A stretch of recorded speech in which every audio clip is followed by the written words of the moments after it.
Muchas gracias. Muchísimas gracias, un gusto también para mí estar acá. Gracias, pues. Muchas gracias, decano, César. a ti, Silvia, a la facultad de la universidad, a la UES. Y es un honor para mí también, pues, poder participar de esta conversación. Muchas gracias. Bueno, lo voy a presentar un poco a los estudiantes para que lo conozcan. César Carminiani es ecuatoriano de origen italiano, ha dirigido más de 40 producciones nacionales en 50 años de trayectoria.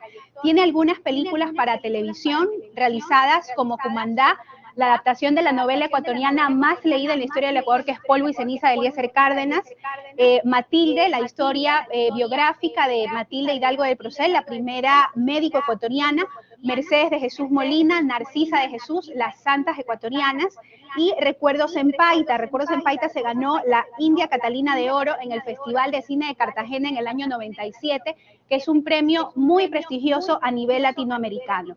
En telenovelas tenemos a El Ángel de Piedra, una serie muy recordada para los que vivimos en los años 80, que rompió taquilla, y la verdad es que es una producción muy recordada en Ecuador, Cumandá también, y tiene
Misma época que creo que comenzó Julio Jaramillo, ya por la década de 1955.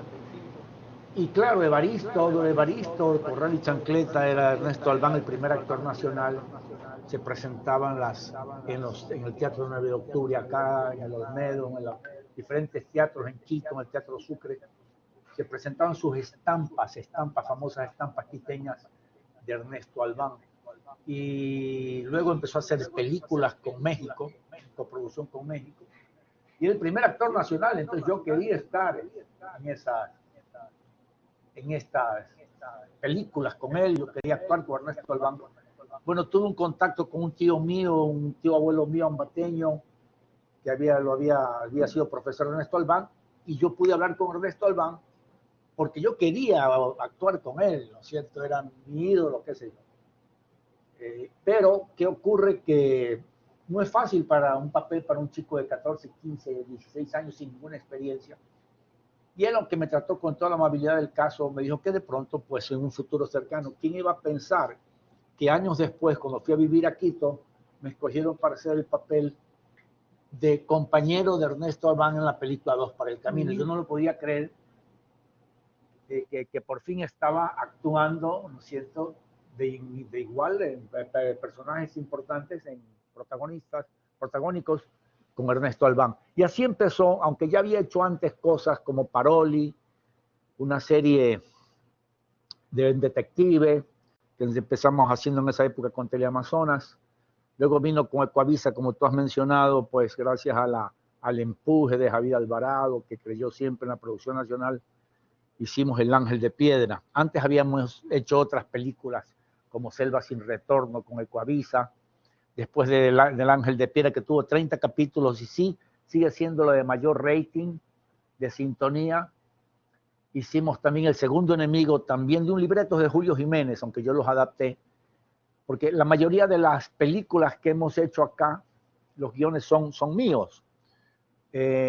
No por por vanidad. Lo que pasa es que en esa época era muy difícil encontrar un guionista en televisión, muy, muy difícil. No había, no hay. Bueno, ahora sí hay, ¿no? En esa época no había. Entonces yo tuve que incursionar en cómo hacer un guión.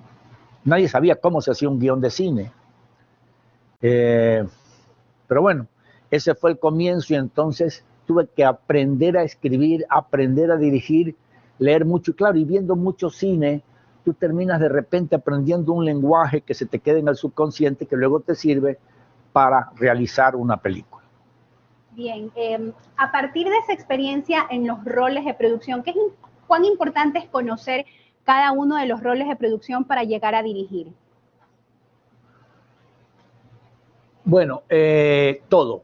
Realmente tienes que conocer un poco de todo, porque si bien es cierto en cine, cada quien tiene su área de responsabilidad y no interviene en otra área de responsabilidad, es decir, fotografía no entra ni en sonido, ni en caracterización, peor en dirección de actores. El único que sí está y debe estar en todas las áreas es el que filma y el que firma la película, que es el director. El director, como realizador, puede estar en todas las áreas. Entonces, en producción, en caracterización, por supuesto, dirección de actores, ni se diga, dirección de cámaras, en todo, absolutamente todo. Es el que escoge las locaciones. Las locaciones son muy importantes porque de alguna manera las locaciones te inspiran. Al buscar las locaciones te inspiras en lo que vas a hacer. El casting te inspira. De repente conoces a un actor que te puede dar muy bien para tal o cual personaje de tu guión o de tu película que piensas realizar, y encuentras que ese actor es tan interesante como está interpretando al personaje en el casting, que te inspira a agrandarle su parte, que de pronto era una parte más bien pequeña, aunque dicen que no hay papel pequeño, pero bueno, entonces ese casting te ayuda. Por eso es que el director tiene que estar en todas las áreas de producción. Con mayor razón, los que comenzamos haciendo cine en el país o televisión, porque en esa época hacer cine en el país, es decir, en celuloide, en película, era muy difícil porque había que hacerlo todo afuera, todo costaba muchísimo dinero, comprar los rollos de 35 milímetros, revelarlo en la Argentina, editar en la Argentina o en Miami, qué sé yo. Entonces era una cosa muy costosa. Hacer una película significaba muchísimo dinero y muchísimo tiempo. Y aquí no había, salvo Ecuafilm, que sí tenía una cámaras de 35 milímetros, y creo que luego, pero no revelaban acá, había que revelar en Buenos Aires, qué sé yo. Entonces, pero yo me dije, ya teníamos video, y yo me dije, ¿por qué no se puede hacer cine en televisión? Yo no tengo plata para hacer cine 35 milímetros y proyectarla en las salas, pero la televisión, dije yo, la ve más gente que el cine. Y no me equivoqué y no me equivoco, porque la televisión ahora, bueno, con Netflix y con tanta DirecTV, qué sé yo, como hablábamos al principio, hay mucho más teleaudiencia que cinéfilos, que gente que va al cine, ¿sí? En todo caso, yo me dije, ¿por qué no podemos hacer cine en televisión? Y empezamos haciendo Paroli, que era un detective, un personaje que lo hacía yo mismo. Paroli era una abuela mía, Elvira Paroli. Mi papá es Carmiani Paroli, o sea, entonces le puse Paroli. Y parole en inglés es libertad condicional, ¿no es cierto? Entonces era un detective que investigaba crímenes, qué sé yo. Así empezamos haciendo cosas en televisión, pero con miras a hacer más cine que telenovela, porque hacíamos en locaciones auténticas, con un lenguaje más de cine que el de la telenovela. Luego pasamos a hacer otras, y ahí me llamó Ecuavisa, hicimos El Ángel de Piedra, al que te referiste, que por primera vez fueron 30 capítulos de 1 hora, todo switchado, pero todo en locaciones auténticas. A mí me gusta mucho trabajar en locaciones reales porque siento más la historia. Los directores somos eso, contadores de historias. Yo siempre he dicho que cuando no hay plata, el guión sale mejor. El guión es la base de la película. En el caso de, por ejemplo, de Niña Narcisa, solo por hacer un paréntesis a lo que estamos hablando de las locaciones auténticas, en Niña Narcisa, ¿cómo haces una película, cuando me pidieron que hagan Narcisa de Jesús, de una chica, de una santa, que se pasaba rezando todo el día, con todo respeto, ¿no es cierto? Yo soy muy católico y muy creyente, pero se pasaba rezando todo el día y se flagelaba por los pecados de los demás. ¿Cómo haces una película de hora y media y hacerla interesante? Entonces empieza la investigación. Y yo descubrí que ella murió en Lima, no murió en el Ecuador, no murió en Nobol, Narcisa de Jesús, murió en Lima. Y que en Lima nadie quería dar la orden de enterrarla, porque parecía que estuviese viva, no parecía muerta. Entonces van y llaman a un capitán que no sé qué, en esa época en Lima, 1800 y pico, y nadie se atrevía a dar la orden de enterrarla. Llaman al prefecto, el prefecto va y habla con las monjas de la iglesia de Nuestra Señora del Patrocinio en Lima. Pero ¿cómo así no la van a enterrar? Míralo usted mismo, señor prefecto. Y el prefecto se acercaba a verla en el altar y la veía tan lozana, parecía que estaba viva. Yo dije, no, hay que comenzar por ahí. La película tiene que empezar por ahí. El guión, vamos a atrapar a la gente, al público, con esa escena. Nadie se atreve a enterrarla. Llaman al gobernador, que también viene personalmente, que está viva ni 8 cuartos, que se la entierre inmediatamente, que se nombre una junta de médicos, que debe ser enterrada como manda la ley. Véala usted mismo, señor gobernador. El gobernador se acerca al altar de la iglesia de Santa Catalina y de Nuestra Señora del Patrocinio, perdón, en Lima, que también filmamos en Lima. Y cuando la ve, dice, yo no me atrevo a dar la orden. Entonces, de ahí pasamos a Nobol. Mientras está esta crisis de si la enterraba, este conflicto de que si la enterraban o no, vamos a Nobol a ver crecer a Niña Narcisa. Creciendo, o sea, regresamos en el tiempo, unos años, porque ella realmente muere de 20 años, ¿no es cierto? Entonces regresamos con Narcisa, tenía 7, 8 años, y empieza a crecer en Nobol. Y volvíamos a Lima con el conflicto que se le entierra o no, y empieza a hacer el primer milagro, lo hizo en Lima, con una señora Tobar, que la hija tenía un tumor espantoso aquí, y la curó. Entonces empieza el griterío en Lima en esa época, que ha hecho un milagro, esta chica que está en el altar, muerta, pero que no se descompone, qué sé yo. Y volvemos a Nobol, donde ella crece, hasta que ella va a Guayaquil, llega aquí a la casa de Mercedes Jesús Molina y Ayala, que vivían donde es ahora el Hotel Continental, frente al Parque Seminario, y ahí estaba la catedral. Y las dos iban a comulgar todos los días. Decían la Casa de las Beatas. Entonces Narcisa en esa catedral conoce a un obispo que la manda a Lima, a Nuestra Señora del Patrocinio, a hacerse santa, a prepararse para ser santa, que era lo que quería hacer Narcisa de Jesús. Pero en la película, en el guión, ella sigue muerta en Lima, haciendo milagros.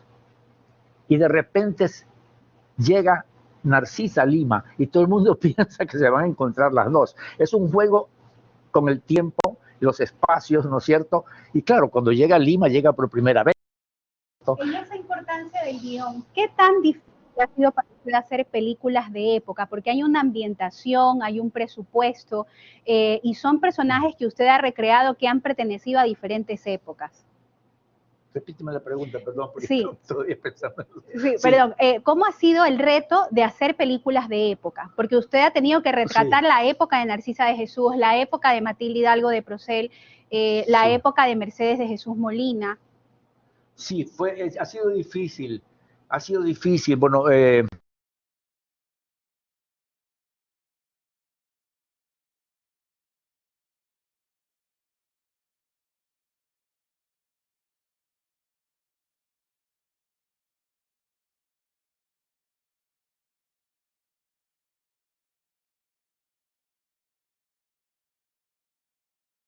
no cuesta más hacer un buen guión que un mal guión. Una buena realización no cuesta más que una mala realización. Una buena actuación no cuesta más que una mala actuación. Y como alguien dijo, el arte no evoluciona. Es decir, la última novela de García Márquez no necesariamente es mejor que 100 años de soledad, ¿no es cierto? La última obra de Leonardo da Vinci, qué sé yo, no fue mejor que La Pieta, no sé. y así una cantidad de novelas y de, como el caso que tú acabas de nombrar de Eliezer Cárdenas, de Polvo y Ceniza, ya, y de pronto en cine, El Padrino dicen que no ha sido superado aún, y el mismo Coppola no pudo superar su obra maestra que fue El Padrino. En fin, pero siempre tuvimos el problema del presupuesto, y hacer cosas de época, como dices tú, Silvia, implica vestuario. Acabamos de hacer esta de Llamado del Cielo, que es la vida del padre ilustre, padre venerable, perdón, Julio María Matovelle, cuencano del Grupo de Cuenca, poeta, senador de la República, creador de la Basílica de Quito, de la Virgen de Quito, en fin, escritor, sabio, fundador de Los Oblatos. Hicimos una película, la hicimos con $85,000. Un largometraje de época con 40 personajes, filmada en Cuenca y en Quito en el siglo de época del siglo XIX.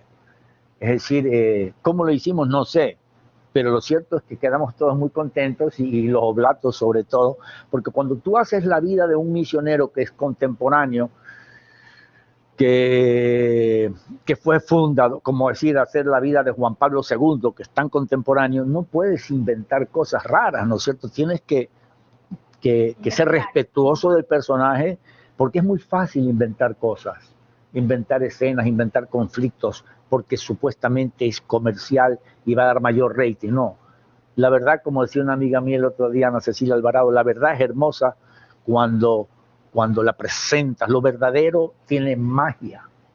Sí, lo inventado también puede tener magia, pero la verdad tiene aún mucho más. Y tú sientes cuando hay demasiado exceso de ficción, perdóname que me cambie de tema en un momentico, toda película, aunque sea basada en la vida de un personaje de la vida real, tiene algo de ficción. Desde el momento que hay diálogos, que hay ficción. Cuando yo hice la vida de Manuelita Sáenz, en Recuerdos en Paita, la que tú mencionaste de Cartagena, ¿cómo no va a haber ficción al escribir diálogos? ¿Quién puede saber de qué hablaba Simón Bolívar con Manuelita Sáenz? O sea, los diálogos exactos nadie los puede saber. Entonces, claro, yo saqué de las cartas, de la correspondencia entre Bolívar y Manuela Sáenz, de lo que se escribían con toda seguridad, de lo que se escribían, tuvieron que haber también conversado.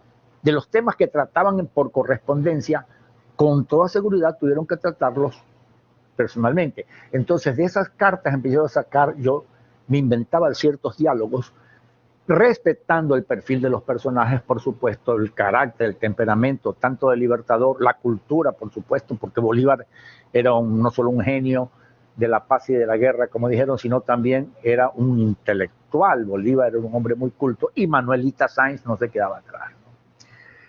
Pero bueno, volviendo al tema que tú mencionaste, el problema sí es vestuario, financiamiento, pero repito, cuando no hay plata, el guionista tiene que ser más recursivo en lenguaje cinematográfico, contar cosas.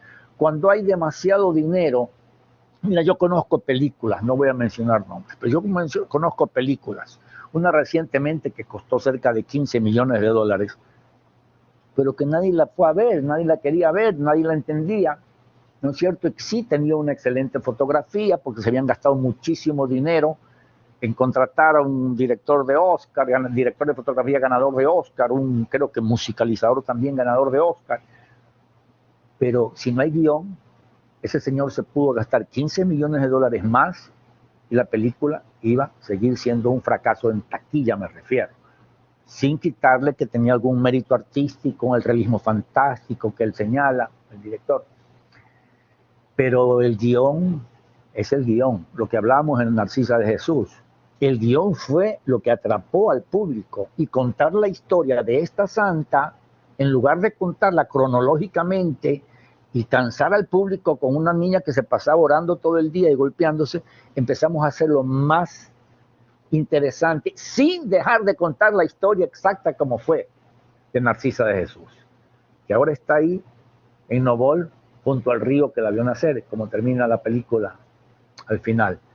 Y creo que Monseñor Arregui en esa época y Monseñor Pazmiño, que fue quienes me contactaron para hacer la vida de Narcisa de Jesús. Quedaron muy contentos con la película, Ecuavisa la estrenó, en fin, pero los guiones, repito, son importantísimos. Y los vestuarios salen de algún lado, alguien te presta, ¿no es cierto? Mucha gente nos ha prestado, los hoteles en Cuenca nos recibieron muy bien, no nos costó el hotel. Una labor de gestión. Claro, la Casa del Águila, sí, sí, de producción, claro. Que tuvimos la suerte que la Casa del Águila, este lindo hotel en Cuenca, era de época, era de 1802, entonces era perfecto. Algunas de las locaciones del hotel, dormitorio y todo, nos sirvieron perfectamente bien para ambientar la película. Y los ríos, el río Yanuncay, el río Tomebamba, no ha cambiado. Perdóname que me alargué por ese lado. No, está muy bien. Acerca de las historias, resaltamos que las historias son importantes en Latinoamérica. Tal vez tendencias cinematográficas de otros países han marcado estilos de montaje, estilos de cinematografía, como usted menciona, pero una historia, por ejemplo, como usted acaba de mencionar, de una santa que se mantiene viva, pues son historias que solo pasan en Latinoamérica. Y usted ha contado la historia de la primera médico ecuatoriana, de santas ecuatorianas, de este bandolero de la novela de Polvo y Ceniza, especie de Robin Hood ecuatoriano que tuvimos, que le robaba a los ricos para llevarle recursos a los pobres. ¿Por qué aquí están las buenas historias? ¿Cómo nosotros valoramos aquí las historias ecuatorianas, las historias latinoamericanas? Siempre tendemos a mirar hacia afuera. Sí, a ver, yo te voy a ser muy franco. A mí me tocó incursionar en nuestra literatura, especial pues, con el caso de Cumandá, el caso de Polvo y Ceniza. Bueno, dicen mucha gente que conoce de cine, dicen que Polvo y Ceniza fue la mejor película que hicimos. Conversando con Jaime Nebot hace poco y con un sobrino mío dice que no, que fue Olmedo, El Castigo de la Grandeza, que también es de época, que le estrenamos ahora en Cinema Malecón para los 200 años, pero es una película que se hizo en el 2008 para televisión. Creo que también la presentó Ecuavisa, pero luego se la pasó a DCP en la sala de cines en Cinema Malecón para los 200 años de la independencia de Guayaquil.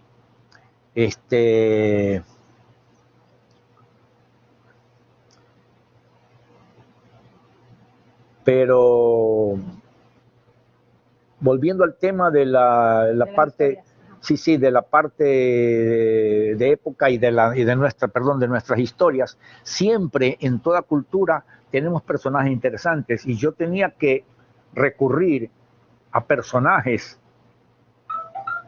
de la vida, de nuestra literatura y me olvidé de apagar esto, porque te soy muy franco y muy honesto,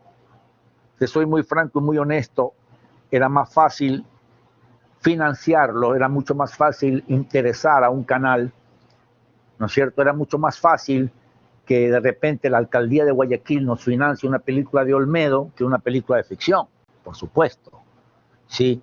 O de repente Teleamazonas, me acuerdo que tenía los derechos para producir Polvo y Ceniza, que se los había dado Eliezer Cárdenas por 5 años, y ya llevaban como 4 años y no se había hecho Polvo y Ceniza. Entonces me llamó Teleamazonas, me dice, César, ¿quieres hacer Polvo y Ceniza? Y a mí, yo ni siquiera había leído el libro. Y me encantó cuando leí el libro, hablé con Eliezer Cárdenas, con el escritor, le digo, voy a hacerte el guión, porque tú sabes, el libro es literatura, y un guión es una historia contada en imágenes. Entonces, hice el guión, y a Eliezer Cárdenas le gustó muchísimo, yo pedí la autorización de él, por supuesto, porque tenía Teleamazonas la autorización para producir la película, pero yo quería contar con el beneplácito del escritor que lea mi guión, porque es imposible contar en una película de 1 hora y media, o quizás menos, todo el libro, toda la historia en embriones. Entonces tú tienes que concretar, condensar y resumir artísticamente, es decir, contar lo más importante y contarlo en imágenes, porque no lo puedes narrar. Y ahí también vuelve a tener, es decir, importancia el guión. O si no hay guión, no importa cuánta plata tú le puedas meter a una película, si gastas más, no significa que la película va a ser mejor. Grandes producciones se han hecho con muy poco dinero, producciones, premiadas y que han tenido una excelente taquilla en el mundo entero, que han sido incluso obras catalogadas como obras maestras, y al revés, superproducciones han quebrado algunos estudios, gastándose 50, 60, 70 millones de dólares que jamás los recuperaron, porque pensando que con mucho dinero tú vas a hacer siempre las mejores películas. Eso no es cierto. El guión, repito, no cuesta más hacerlo bien. Son personajes que usted ha recreado que son parte de la historia, de la memoria de Ecuador. Un país sin memoria, pues decía Patricio Guzmán, es como una familia sin álbum de fotografías. Y creo yo que el cine ecuatoriano se ha construido bastante bien a partir de ese álbum de fotografías que usted nos ha mostrado, con películas biográficas, como los personajes que hemos mencionado. ¿Por qué es importante construir la memoria de un país a partir de la producción audiovisual?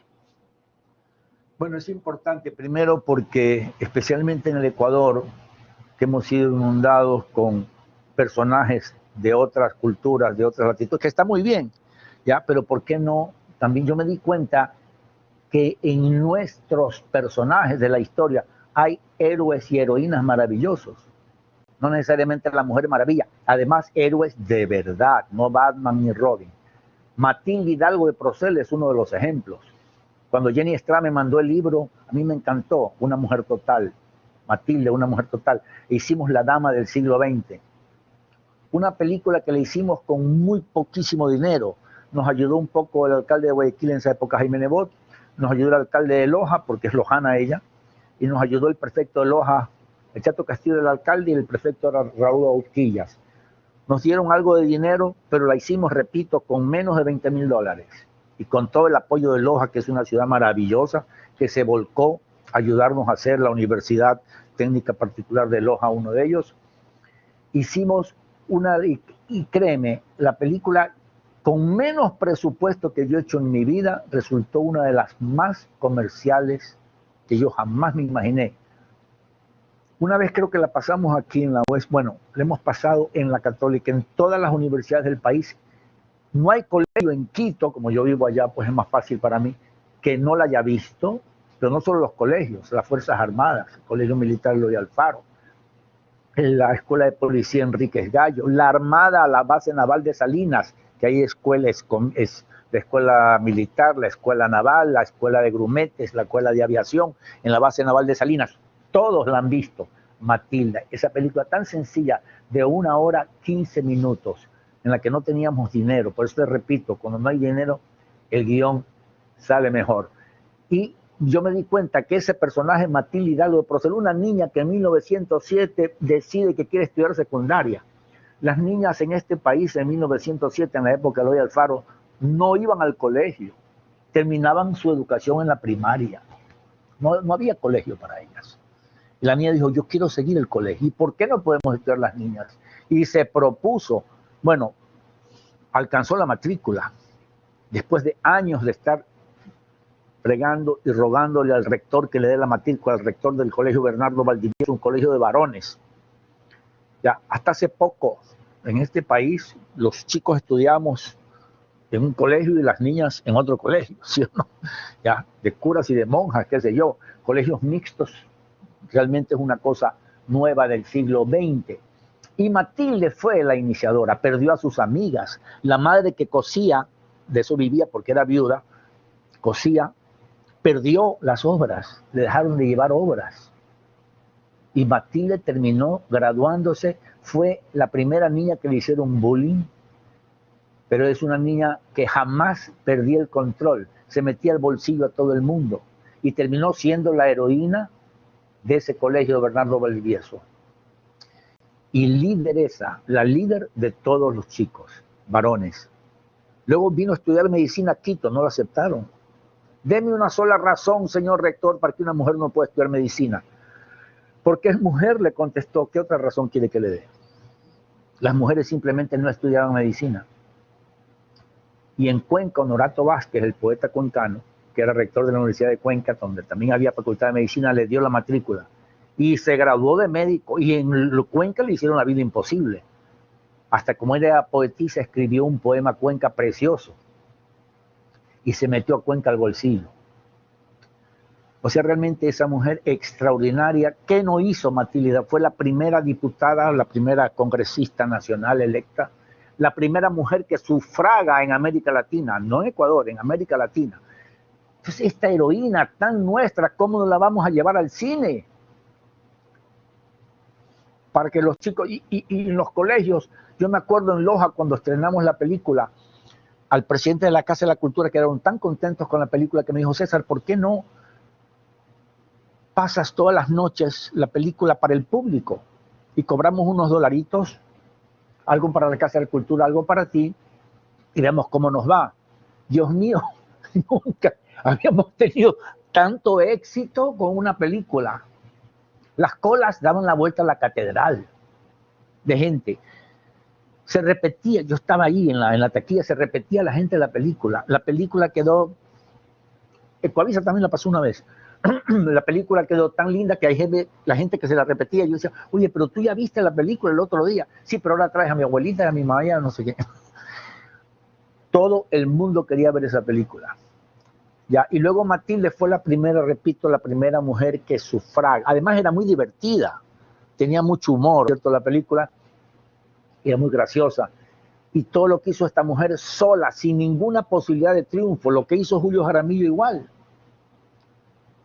Julio Jaramillo fue otro ceniciento, ¿no es cierto?, de la zapatería, un chico que no podía, esto es la que hablábamos ahora con Catherine, que pudimos por fin vender Mr. Juramento a DirecTV, pudimos salir a nivel latinoamericano con una producción nuestra, gracias a nuestros personajes, lo que acaba de referir, a lo que acabas de referirte, Silvia, personajes de nuestra historia, personajes de la vida real, héroes, verdaderos héroes ecuatorianos, porque gracias a su tenacidad, a su perseverancia, lo que hace Richard Carapaz, lo que hizo Pancho Segura en su época, o Alberto Spencer, ya el mismo Jefferson Pérez, pero mira Richard Carapaz, qué historia de Cenicienta también. Un niño que no tenía ni siquiera bicicleta, el papá tuvo que armarle una bicicleta con fierros viejos. Llega a ser una leyenda del ciclismo mundial, ganando no sé cuántas, el Giro de Italia, en Suiza, España, el Tour de Francia y ahora campeón olímpico. Esa es una historia maravillosa de cómo chicos y chicas, como el caso de Matilde Hidalgo, como el caso de Manuela Sáenz, como el caso del mismo Olmedo y tantos otros personajes maravillosos de nuestra historia, que llegaron a ser eso, historia, llegar a ser leyendas sin ninguna posibilidad de éxito. Porque Matilde, nadie daba 2 reales por ella. Y sin embargo, mira dónde llegó. Estos son personajes de nuestra historia que vale la pena contarlos. Sí. Vale la pena contarlos. Le pido al público que prepare sus preguntas acerca de sus últimos proyectos. ¿Qué nos puede adelantar, César? Bueno, esto yo siempre sostenía que nosotros somos consumidores de material de producción audiovisual, de películas, de series, somos consumidores, pero no vendemos afuera. Nosotros no vendemos afuera. Es muy difícil exportar lo nuestro. Hay algunas razones, de pronto podemos conversar un poco sobre esto. Uno es la falta de guiones, pues corte de historias a nivel internacional que pueden ser de interés afuera, no tanto locales. Una. 2, la actuación. Yo tengo que decirlo, estamos fallando mucho en la actuación. Si tú ves las actuaciones, salvo algunas excepciones que tenemos muy buenos actores en este país, pero son contados o de repente mal dirigidos. Que eso también es importante. Pero cuando tú ves actuaciones, no hablo de grandes actores norteamericanos o europeos, solamente actores colombianos. Cuando tú ves series colombianas te das cuenta de la marcada diferencia que hay entre una actuación del hermano país del norte, de actores de allá, con algunos de nuestros actores. O confunden que la actuación en comedia tiene que ser diferente a la actuación en drama. Entonces creen que la actuación en comedia es llena de cosas grotescas, de muecas raras, de voces raras, de payasadas, qué sé yo, exageradas. o dobles sentidos que caen en lo grotesco, en lo grosero, que en lugar de hacer reír, ofenden. La actuación, tanto en comedia como en drama, es siempre la misma, es seria. A mí me está pasando algo terrible, son cosas absurdas, yo me estoy muriendo de miedo, pero ustedes se están muriendo de la risa. El público se ríe, no el actor. El actor actúa en serio. Cantinflas, el éxito de Cantinflas, Chaplin, Leopoldo Fernández, Alberto Sordi, Woody Allen, etcétera, etcétera, etcétera. Es decir, hasta Mr. Bean, que todos lo conocemos, es que actúa en serio. Eso es lo que hace reír. Entonces confundimos que la comedia tiene que ser una serie de cosas grotescas para allá o de dobles sentidos vulgares. Un doble sentido, aunque tenga implicaciones sexuales, puede ser muy gracioso si está contado con arte, si lo tocas, ¿no es cierto?, artísticamente y con buen gusto, ya, o una cosa muy ocurrida. Pero cuando es el doble sentido vulgar, grotesco, creo que nadie que tenga algo de sensibilidad o que se respete a sí mismo o que haya visto buenas comedias va a disfrutar con ello. Entonces educamos en la vulgaridad y eso no puede seguir así. Repito, desde Chaplin a Cantinflas, desde, qué sé yo, de Leopoldo Fernández a Mr. Bean, de Woody Allen a Alberto Sordi. Pues dime cuántos, ninguno de estos grandes comediantes de la historia tuvo que recurrir a la vulgaridad ni a las payasadas grotescas para hacer reír. Todos actuaban en serio, y lo dice Stanislavski, lo dice Strasberg, lo dice Elia Kazan. La actuación en drama y en comedia es la misma, es igual. Emociones sinceras, actuaciones reales, emociones sinceras que afloren del subconsciente. Lo que cambian es las circunstancias dadas. Los diálogos pueden ser tontos o absurdos, que es lo que hace reír. Pero el actor está actuando en serio. El público es el que disfruta de la tontería que acaba de decir el actor. Pero el actor está hablando en serio. Entonces, si no corregimos este tipo de cosas, si no mejoramos la realización, los directores aquí dirigen al actor, al personaje, al actor hay que dirigir, el director tiene que dirigir al personaje, no al actor. Perdón, dije al revés. Los directores cometemos el error de dirigir al actor. Hay que dirigir al personaje, hay que hablarle al personaje, cuestionar al personaje. Y el personaje va a sentir que están conversando con él, porque todos los actores tenemos esos personajes adentro. Todos los actores tenemos personajes adentro. Tenemos un malo, tenemos un celoso, tenemos un envidioso. El actor lo puede sacar y sabe cómo sacarlo. Ahí está la labor del director, ayudarlo a sacar ese personaje, pero con emociones sinceras, no con muecas. Oye, haz como que estás enojado, haz como que estás con hambre, haz como que estás triste, hazte el bravo. No es por ahí la dirección. Entonces, mientras no corrijamos ese tipo de cosas, no vamos a poder exportar cosas dignas, material que puede ser de interés afuera, porque lo menos que quieren ver afuera es una buena historia, pero con buenos actores, con actores que vivan emociones sinceras, como dijo Strasberg, emociones ajenas en la pantalla. Si el actor no siente lo que hace, tú como público no sientes. Solo transmiten cuando las emociones son sinceras, cuando salen y aflora el subconsciente. Y eso se consigue a través de emociones sinceras, repito, se consigue a través de acciones físicas verdaderas en las que tú puedas creer. Estoy escribiendo en computadora, pero la cámara no ve lo que estoy escribiendo, ¿no? Entonces no importa, no escribo nada. No, señor, porque estoy mintiéndome a mí mismo y mi subconsciente no me cree. Yo tengo que escribir de verdad mientras estoy en la escena. Marco un teléfono en mi celular, lo marco de verdad. Y ojalá me puedan contestar de verdad. Si me estoy tomando un café, me tomo un café de verdad. Por eso el director se vuelve un cómplice del actor. Te vuelves un cómplice del actor. Ponerlo en un mundo real, lleno de cosas reales que él hace todos los días. Y si voy en una canoa motor, voy manejando un fuera de borda de verdad. Entonces, si esto es verdadero lo que estoy haciendo, el diálogo que tengo con Silvia también es verdadero, aunque sea ficción, aunque sea inventado. Entonces estas acciones físicas verdaderas que se llaman, como escribir, como coser, como maquillarte, una mujer mientras se está discutiendo con su esposo.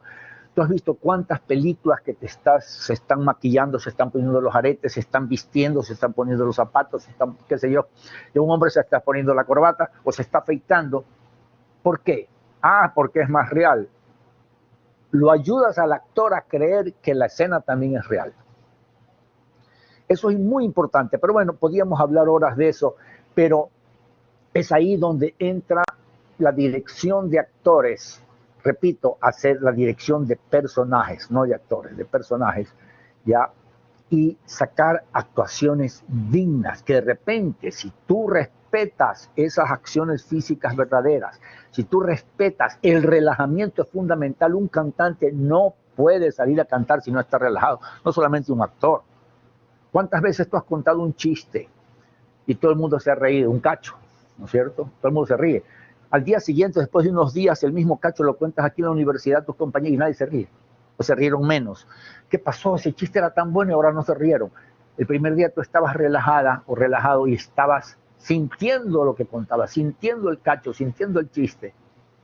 Y todo el mundo se rió porque los contagiaste con una actuación verdadera. Y la siguiente vez, estabas tensa, lo contaste copiando lo que hiciste la vez anterior, entonces ya no te salió igual. Porque las creaciones no se pueden repetir. Entonces, el país requiere de mejorar la actuación, mejorar guiones para poder exportar lo nuestro. Ahora, para terminar esta parte que me alargué también demasiado, pudimos vender a DirecTV, Mr. Juramento, una serie de 14 capítulos. Nunca habíamos podido vender afuera, al menos en mi caso, nada. Y no creo que los otros canales de pronto algo vendió con avisa afuera, no sé si el Ángel de Piedra, pero nosotros nada. Entonces, con Mr. Juramento por fin, y estamos segundos en el streaming, en el top 10, estamos después de Game of Thrones a nivel latinoamericano, estamos en todo el Caribe, también toda Sudamérica, ¿no? Argentina, Uruguay, Paraguay, Perú, Colombia, Chile, Ecuador, Venezuela, etcétera. Estamos con Mr. Juramento, una serie 100% ecuatoriana sobre la vida de Julio Jaramillo. Y yo me siento muy contento porque por fin pudimos demostrar, primero, que podemos exportar, y dos, que Julio Jaramillo es ecuatoriano, no es ni colombiano, ni ese todo el mundo se lo pelea. Sí, es venezolano, mentira, es mexicano, él es de Veracruz, nombre, usted vea, hermano, usted dice en Colombia que Julio es ecuatoriano y lo matan. Me dijo una vez un amigo mío colombiano, y el juez lo deja libre al asesino. Bien muerto está por haber dicho eso. Muchísimo, más que aquí. Se escucha muchísimo Julio Jaramillo. Claro, en muchísimo. Países. Entonces, y yo demostré en la serie, no es la primera que hacemos de Julio Jaramillo, ya hemos hecho otras.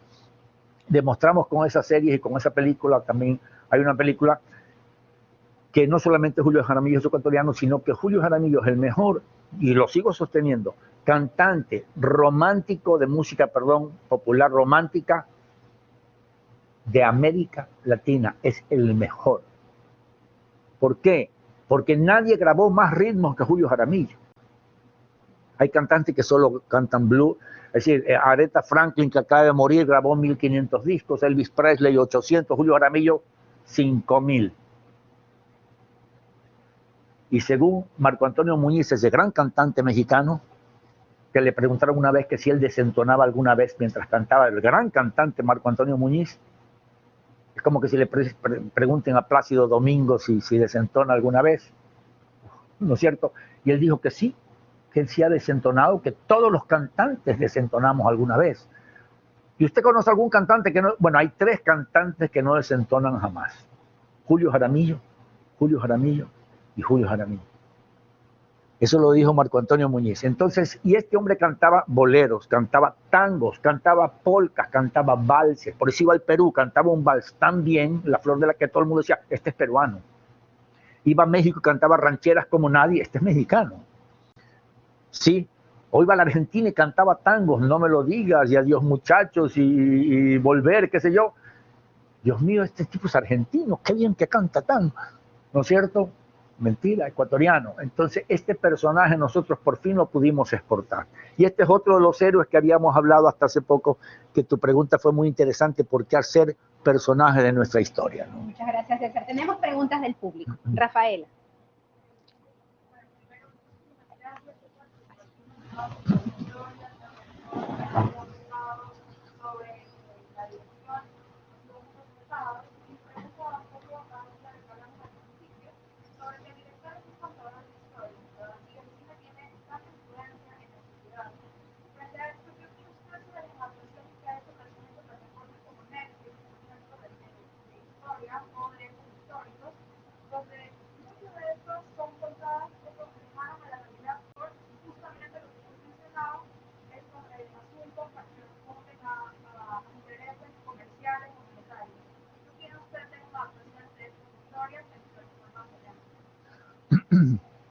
Bueno, la verdad que muy poco te puedo decir de eso.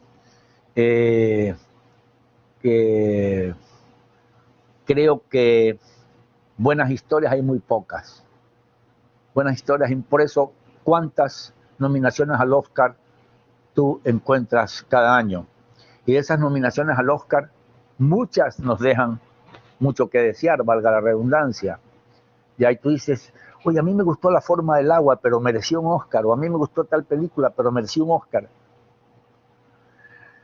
Entonces, de 100, creo que hay más de 180 o 100 países que producen cine, ¿no es cierto? O más. Dicen que la India produce más cine que Hollywood. China produce una cantidad de películas impresionantes. Europa, por supuesto. Italia, Francia, Alemania, Inglaterra. No hablemos de México. Argentina está produciendo muy buen cine y Estados Unidos, por supuesto. Pero de todas estas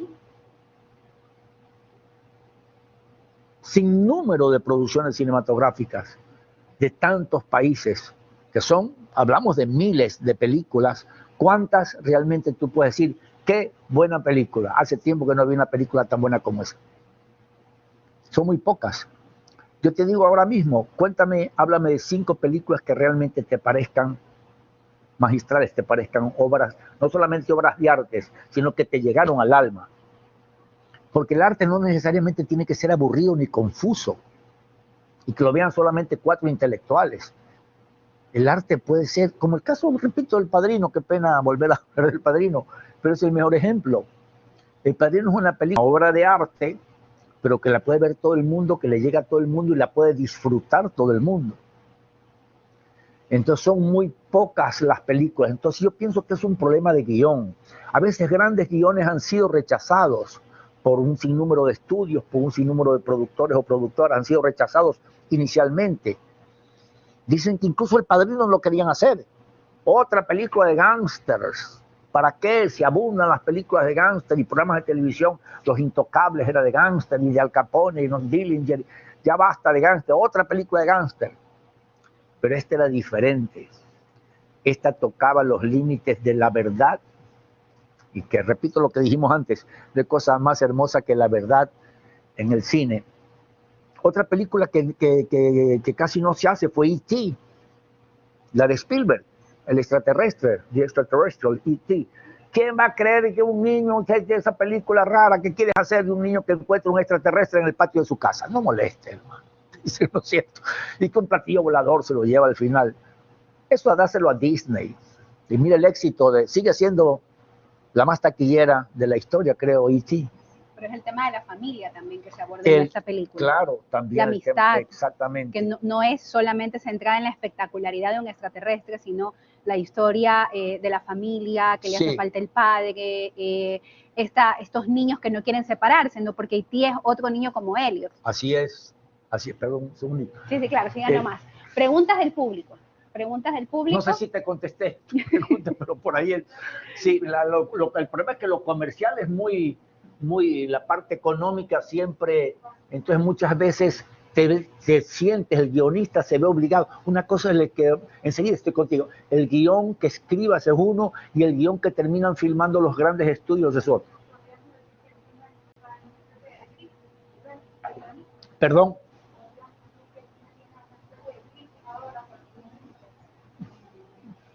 Claro, podríamos decir eso, sí. Sí, señor. Sí, perdón. ¿Qué creería que es lo que hace a un gran cineasta? Es una buena pregunta. encontrar la historia que tú quieras contar, que te guste a ti, que te llene, que te llegue al corazón. Que en tu sensibilidad digas, esa historia yo la quiero contar. Si quieres contarla, la sientes, la vives. Repetimos el ejemplo del cacho, del chiste. Si tú de repente encuentras por ahí un buen chiste, tú lo quieres contar. Y como te gustó el chiste, es muy bueno, pues lo vas a contar bien. Y lo mismo pasa con alguien decía, creo que era Sid Field, del paradigma del guión cinematográfico, que algún día podemos hablar de eso también. Es apasionante el tema del guión cinematográfico. Él decía eso, que es muy difícil para un realizador decidirse por qué llevar al cine. Es lo más difícil. A veces puedes pasar años pensando, ¿qué voy a hacer? ¿Cuál va a ser mi próxima película? ¿Sobre qué voy a filmar? Entonces es importante no hacer lo que alguien... a veces, por razones económicas, te ves obligado, te contratan. Yo, por ejemplo, yo no hubiera querido hacer nunca la vida del padre Matovelle, con todo respeto al venerable Matovelle, pero era un hombre, una cosa parecía Narcisa, que se pasaba rezando, escribiendo poemas, un filósofo, ¿cierto? Un hombre muy culto, abogado, brillante de Cuenca, pero ¿cómo haces una película interesante sobre él? Pero siempre hay formas en el guión. Entonces inventamos un diablo, porque nos dimos cuenta que este misionero, este sacerdote, este abogado, todavía no era sacerdote, este abogado brillante de Cuenca, que todo el mundo se lo quería llevar, tiene una propuesta de matrimonio además muy interesante, ¿ya? Pero lo que no, y eso fue un tagline muy bueno, lo que nadie esperaba es que el cielo también lo iba a llamar. Ahí enganchamos al público. ¿Por qué? Porque este abogado brillante de Cuenca, que todo el mundo se lo peleaba, había sido huérfano, había sido abandonado en una calle en Cuenca de niño al nacer. Ya realmente fue otro héroe, estos que estábamos hablando de nuestros héroes ya. Y este hombre que no tenía, ni repito, ninguna posibilidad de triunfo, llegó a ser fundador de los Oblatos, fundador de la Basílica de Quito, la Virgen de Quito, como dijimos hace poco. Esa película terminamos recién hace un año, pero no la pudimos estrenar por la pandemia, se llama Llamado del Cielo, porque este hombre, este abogado brillante, de repente empezó a ver visiones del cielo, a ver a la Virgen María en el río Tomebamba, qué sé yo, y empezó a sentir que el cielo lo estaba llamando. Ya, entonces, por ahí otra vez volvemos al guión, ¿no? Nos inventamos un diablo que lo tentaba. ¿Cómo vas a hacerte sacerdote? No seas bruto, tú eres un abogado brillante. ¿Qué vas a hacer en un convento? Rezando, golpeándote por los pecados ajenos, arrodillado en pisos de piedra, despertándote a las 4 de la mañana en conventos fríos, cuando tú eres un abogado brillante. Tienes un futuro maravilloso por delante. El diablo lo tentaba, ¿no es cierto? Bueno, pero ahí inventamos ese personaje y la película, repito, yo si leía La vida del padre Matovelle, digo, yo eso no quiero hacer porque no encuentro no me gusta, con todo respeto al personaje. Yo puedo respetar al Papa, su santidad, el Papa Francisco, ¿no es cierto? Ya, todo el mundo lo respeta, lo admira, primer Papa latinoamericano, pero de repente hacer la vida de él no sé si me interese, ¿no es cierto? Solo pongo como ejemplo, no digo que no sea interesante, de repente sí. Pero conforme empiezas a investigar y te ves obligado porque fuiste contratado para hacer esa película y tú también necesitas el dinero y no puedes quedar mal por simplemente voy a filmar por ganarme esa plata. No, no, no. Tienes que hacer algo bien hecho como que si fuera tu última película. Yo disfruté muchísimo, una de las películas que más disfruté haciendo en Cuenca y en Quito fue Llamado del Cielo. Y tuvimos un equipo de gente, eso también es muy importante a la hora de realizar una película, de rodearte de gente con la cual tú trabajes bien, con la cual te identifiques. No rodearte de gente tóxica o gente muy vanidosa. El cineasta, el buen creador tiene que ser humilde y aceptar las críticas de todo el mundo, ¿no?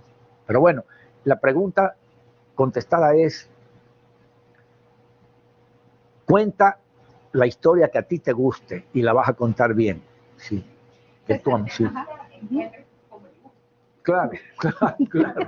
Claro, claro. Y contarla bien contada, es decir, contarla desde el punto de vista de tu corazón, buscando los personajes adecuados, corrigiendo mucho los diálogos. Hay que peinar los diálogos. Los diálogos, dijo alguien, creo que fue Sid Filmis, que se aprende a escribir diálogos con los años. Es muy fácil escribir diálogos larguísimos, repetitivos, o wallpaper dialogues que se llaman, ¿no? El wallpaper dialogues son, ¿cómo está la familia de la señora? Bien, los niños bien, qué gusto saludarte, porque como eso se dice en la vida, pues para que sea más real vamos a hacerlo así. Y entonces sería el típico, señora Marianita, qué gusto saludarla, ¿cómo le va? ¿Cómo están los niños? ¿Cómo está su esposo? ¿Cómo está? Ay, vecina, sí, yo también muy bien, qué gusto verla. Ese tipo de diálogos, o, que se dan en la vida real, por eso tienen que estar en mi película, no necesariamente. Dice este famoso guionista y profesor de guiones y catedrático de todas las universidades del mundo, Robert McKee, que ustedes deben de conocerlo. Sorpréndeme, dice él, con personajes nuevos. Sorpréndeme con historias nuevas. No copiemos a Hollywood, no copiemos a los europeos, al cine francés. Sorpréndeme con historias nuevas, con personajes distintos. No copiemos. Bueno, ¿alguien más tiene preguntas? Sí, por favor. Terminamos con Iván. Hay una más por allá, bueno, ya.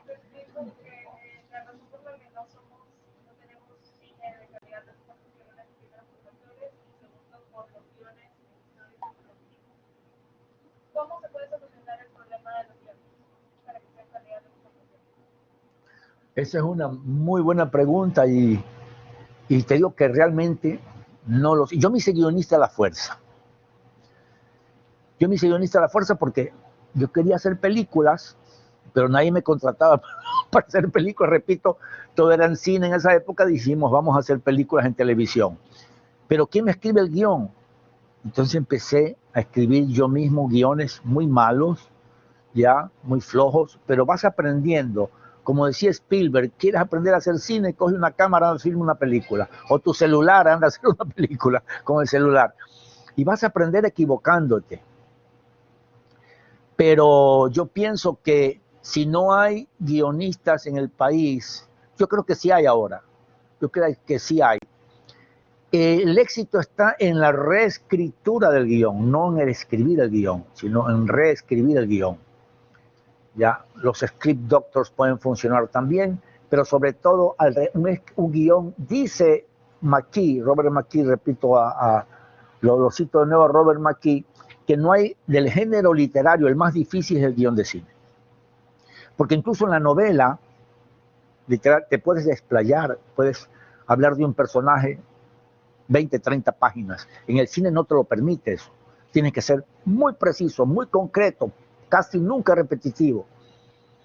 Entonces, y si no, por eso en la reescritura, es decir, que el guionista que te presenta un guión para hacer mira, vamos a presentar esto a un canal de televisión, vamos a presentar esto a un productor para ver si hacemos esta película, reescríbelo otra vez, otro draft, otro borrador, repítelo, siempre hay cómo mejorar un guión. Y luego, no hay guión terminado, digo yo siempre, no hay guión terminado. Porque tú estás escribiendo el guión y lo estás corrigiendo siempre. Ya cuando vas a filmar, lo vuelves a corregir. A mí decían los colombianos cuando grabamos El Puente Llevará Su Nombre, una serie que hicimos en coproducción con Colombiana de Televisión de Bogotá y Teleamazonas de acá, una superproducción del padre Matobey, el padre Lavaca, que murió, Monseñor Lavaca, que murió lanzado por los Tagaeris, y yo tenía que estar en el helicóptero con él en esa época. Me decían, ¿por qué cambias el guión a cada rato? ¿Por qué no? Si el guión es solo una guía, eso que debe ser respetada, si encuentras una mejor cosa en el camino. No se cambia siempre tampoco. Entonces tú de repente te das cuenta que este diálogo es muy largo, y también en la edición vuelves a cambiar el guión. Entonces no hay guión terminado. Pero para contestar tu pregunta, si no tenemos buenos guionistas acá, que yo creo que están surgiendo, están saliendo, están aprendiendo a escribir, estamos aprendiendo a escribir, ¿por qué no comprar guiones afuera? Lo que hizo Javier Alvarado una vez con El Ángel de Piedra, no era un guión de acá. No habían guiones acá. Javier Alvarado se fue de Coavisa, el presidente de Coavisa se fue a Alvarado Roca, se fue a Bogotá, y a Patricio Willis de bueno, de una empresa, de una programadora de Colombia, de RTI, le compró El Ángel de Piedra, que se había hecho en Colombia con mucho éxito, pero que acá no había venido la novela. Y me la dio a mí y yo la adapté acá e hicimos El Ángel de Piedra. Pero él trajo el guión de afuera. Claro, importante la adaptación, sí. Entonces, compremos guiones afuera. La última pregunta que tenían por ahí atrás. ¿Qué le recomienda a los jóvenes actores y directores para seguir adelante en esta carrera? ¿O cómo podrían ellos conseguir oportunidades?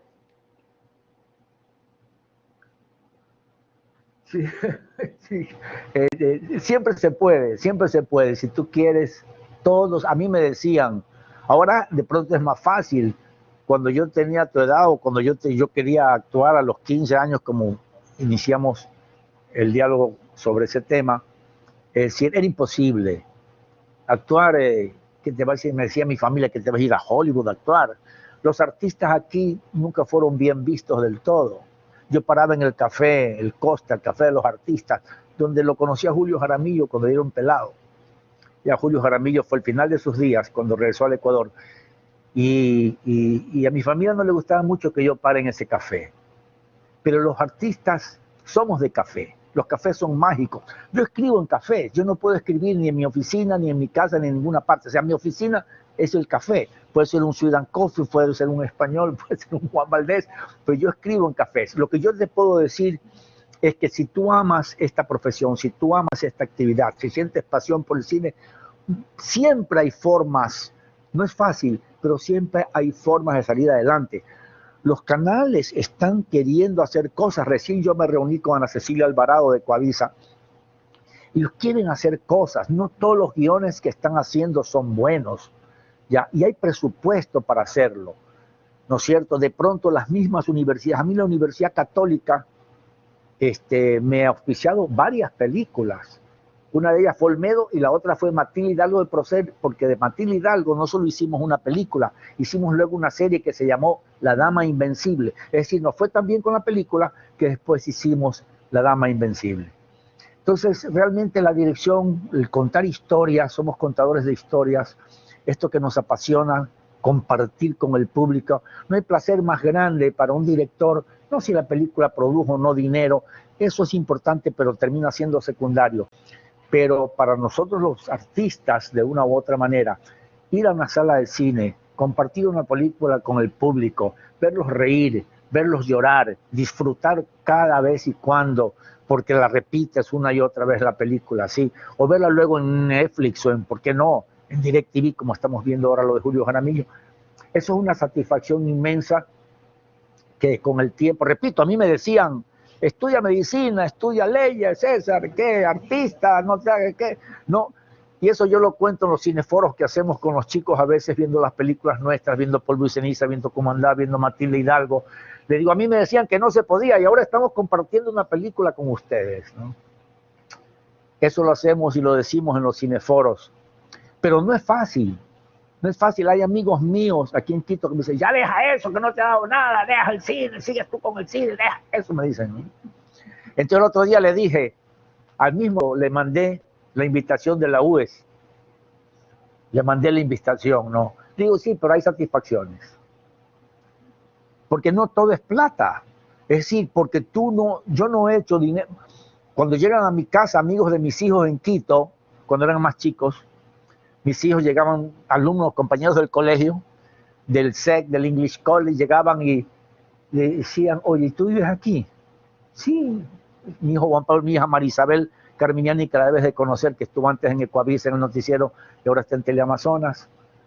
Eliana Carminiani también, que está casada con este chico Ronald Farina, que también trabaja en televisión. Le decían, ¿tú vives aquí? Sí, esta es mi casa. ¿Por qué? Bueno, porque nosotros pensamos que iba a tener una casa, mansión con varias piscinas, con un Rolls Royce afuera. ¿Por qué? Porque tu papá hace películas, ¿no? ¿Ya? Pero es decir, el hecho que no hagas dinero no significa que has fracasado en la vida, ojo, cuidado. Si lo que haces lo has disfrutado, has vivido, has disfrutado inmensamente de tu pasión, de tu trabajo, y mal o bien igual has podido vivir, no has tenido necesidad de salir a pedir caridad, quiero decir, pues, ¿por qué no hacerlo, no? Hay que tener valor también para hacer las cosas. Y repito, Nada es fácil y si no, pregúntaselo a Carapaz, ¿no?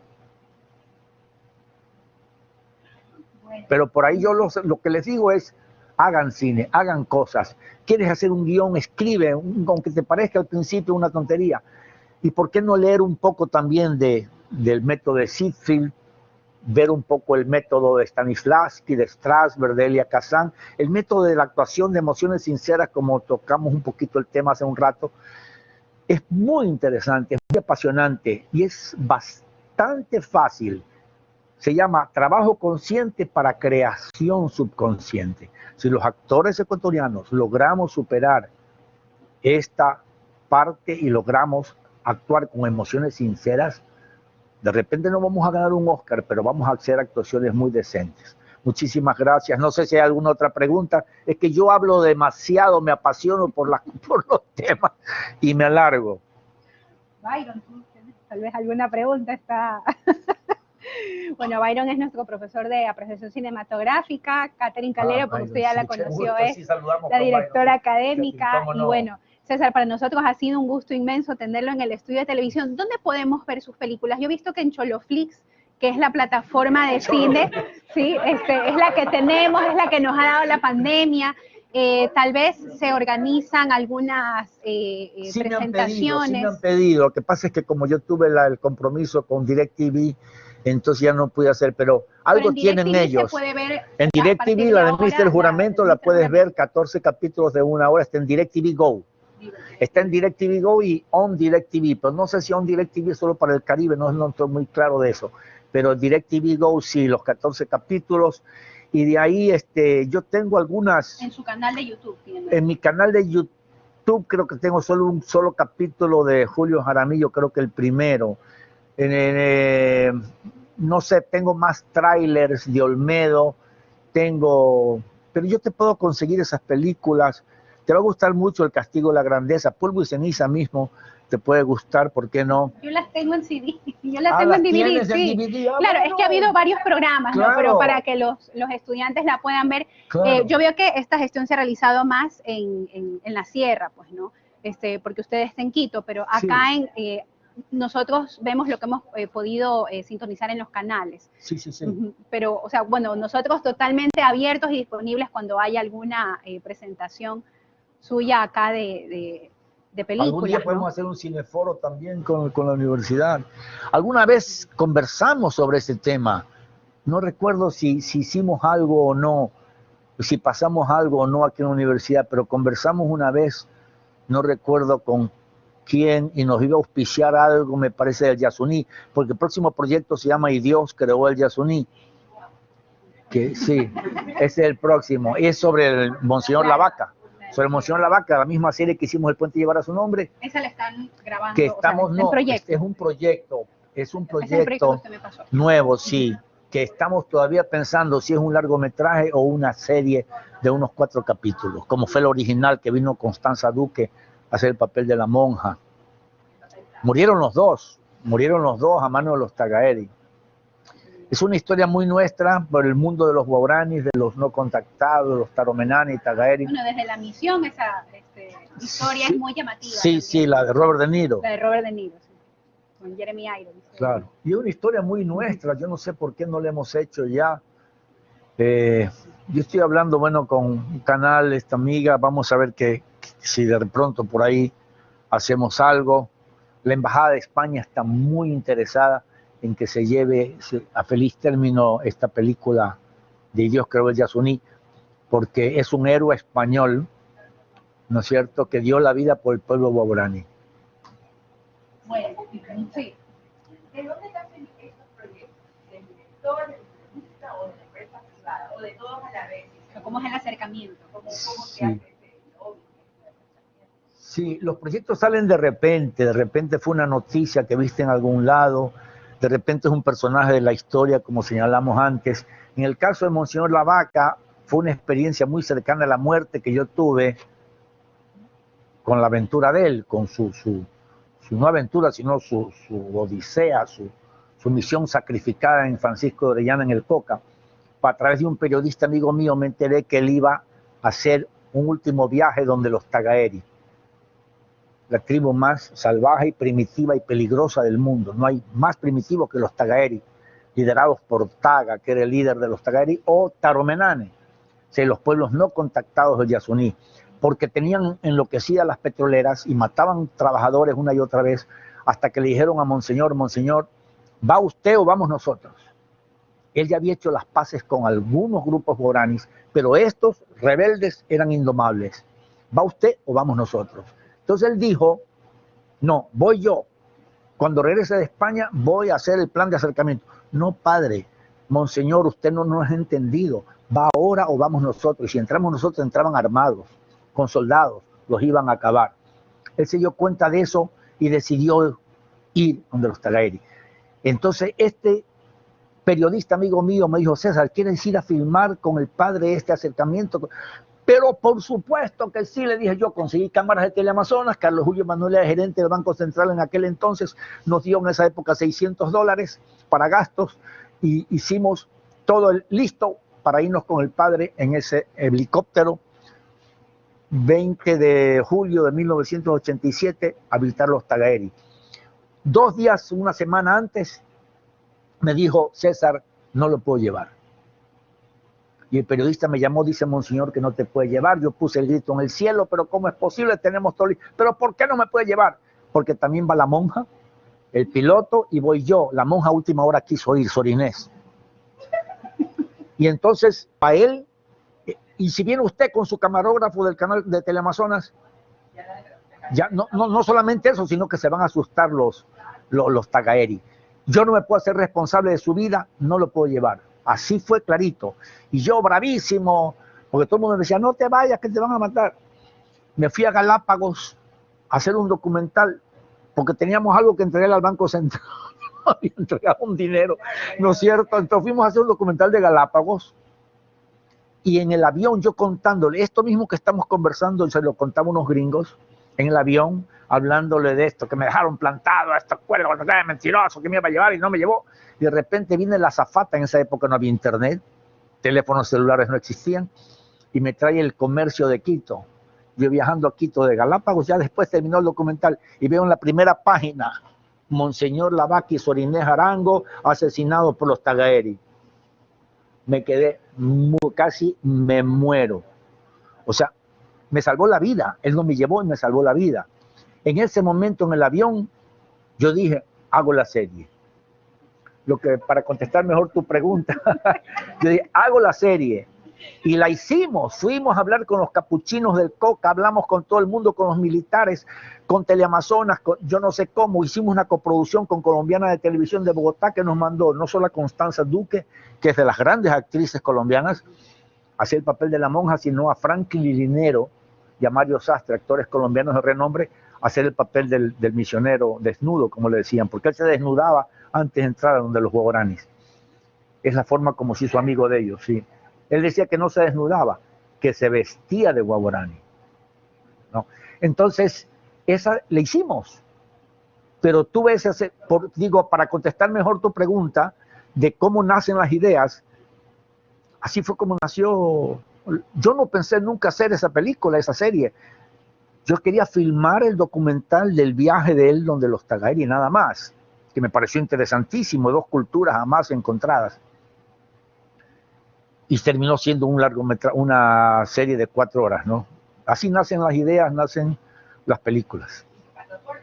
Y por supuesto, tocando puertas no es fácil en esa época, no para qué, la empresa privada nos ha apoyado muchísimo. Yo saqué la ley de cine cuando estuve en el Congreso, porque entre mis aventuras también fue ser diputado, ser diputado de la República, entre mis aventuras, y ahí aproveché para sacar la ley de cine. En esa época con Proaño Maya, con Asocine, sacamos la ley de cine, y a mí ha sido el único cineasta ecuatoriano que no me han dado un solo centavo para hacer películas. Y yo saqué la ley de cine, que financia la mayoría de las producciones nacionales. Es muy engorroso el asunto, a veces solamente quieren producir cosas raras, obras de arte, que después nadie las ve. Lo importante es que el cine sea para todo el mundo, como te decía antes, compartir la película. Y no es fácil, el financiamiento no es fácil, pero por el mercado. Tenemos un mercado muy reducido, es decir, tú gastas mucho dinero en hacer una película y no la recuperas aquí. No recuperas. Si una película te da 10, 15 mil o 20 mil dólares, ya es bastante. Creo que el récord fue ¿Qué tan lejos?